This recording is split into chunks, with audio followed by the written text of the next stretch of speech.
महाराष्ट्र राज्य स्थापना की 65वीं वर्षगांठ के अवसर पर आज सुबह 8 बजे पुलिस मुख्यालय मैदान कारंजा में महाराष्ट्र के सहकार मंत्री एवं गोंदिया जिले के पालक मंत्री बाबा साहेब पाटिल के हाथों ध्वजारोहण किया गया। इस अवसर पर पालक मंत्री बाबा साहेब पाटिल ने महाराष्ट्र दिवस और श्रमिक दिवस की जनता को शुभकामनाएं दी। उन्होंने अपने भाषण में बताया कि हिंदू हृदय सम्राट बाला साहेब ठाकरे महाराष्ट्र समृद्धि राष्ट्रीय महामार्ग का विस्तार नागपुर से गोंदिया तक किया जा रहा है। इसके साथ ही गोंदिया बल्लारशाह रेलवे मार्ग का निर्माण कार्य प्रगति पर है, जिससे जिले के विकास को नई गति मिलेगी।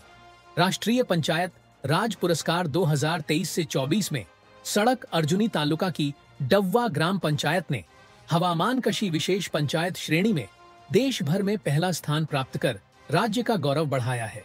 इसके साथ ही जनवरी से दिसंबर 2024 तक जिले ने उत्कृष्ट कार्य करते हुए क्षय रोग उन्मूलन कार्यक्रम में पूरे राज्य में प्रथम स्थान प्राप्त किया है, जो गर्व की बात है, ऐसा पालक मंत्री बाबा साहेब पाटिल ने कहा।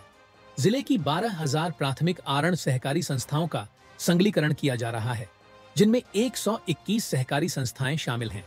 नागरिकों को ऑनलाइन सेवाएं प्रदान करने के लिए जिले में 79 सेवा सहकारी समितियों व CSSE कॉमन सर्विस सेंटर ने कामकाज शुरू कर दिया है। राज्य में किसानों को 2 लाख तक कर्ज माफ करने वाली महात्मा फुले शेतकरी कर्ज मुक्ति योजना को गोंदिया जिले में सफलतापूर्वक लागू किया गया है।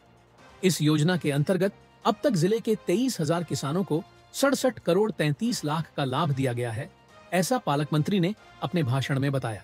हिंदू सम्राट बाळासाहेब ठाकरे महाराष्ट्र समृद्धी महामार्गाचा नागपूर ते गोंदिया विस्तार करण्यात येणार आहे। राष्ट्रीय पंचायत राज पुरस्कारामध्ये जिल्ह्यातील सडक अर्जुनी तालुक्यातील डव्वा ग्रामपंचायतीने हवामान कृषी विशेष पंचायत पुरस्कार वर्ष 2023-24 करता देशात प्रथम क्रमांक पटकावून राज्याचा गौरव वाढविला आहे।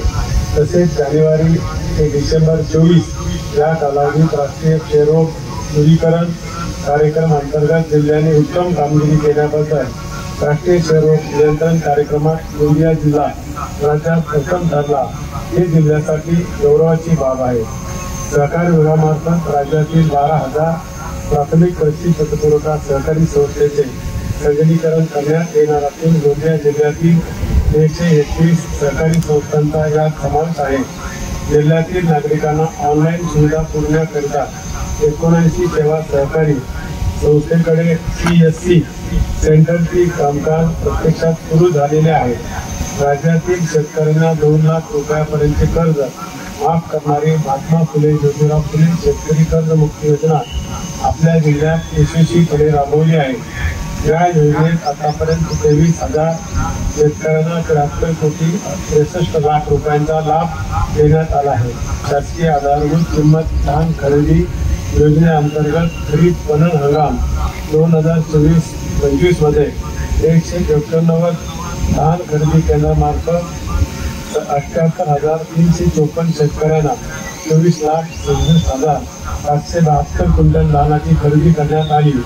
जिल्ह्यात आतापर्यंत 560 कोटी 47 लाख रुपये 92,000 रुपयांचे अदा करण्यात आले आहे।